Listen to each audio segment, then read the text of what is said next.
আসসালামু আলাইকুম রহমতুল্লাহ বাবরাকাতু। দুই তিন দিন ছিলাম না, তার কারণে কবুতর ঘরে আসা। আমি তো আমার এই দুইটা কবুতর আছে, দোনোটা আমি নর মাদি মনে করছিলাম, বাট দেখেন এখন চিন্তা ভাবনা করে দেখি দোনোটাই মাদি। বাট আবার দোনোটা মাদি ঠিক আছে, আবার দোনোটা যে মাদি যদি হয় একসাথে তো আর ডিম দেয় না, কিন্তু আমার কবুতরটা যখন ডিম দেয় 4টা ডিম দেয়।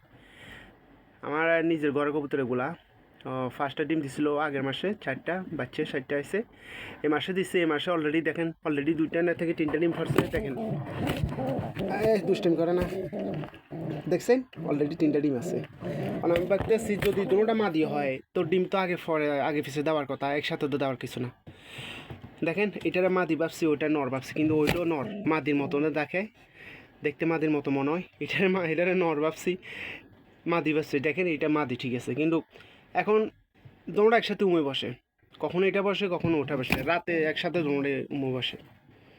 এখন ভাবতেছি দোনোটা কি মাদি পড়ে গেল নাকি নর মাদি, এটা নিয়ে আমি চিন্তিত আছি। কেউ যদি জানে অবশ্যই কমেন্টে জানাবেন। আল্লাহ হাফেজ।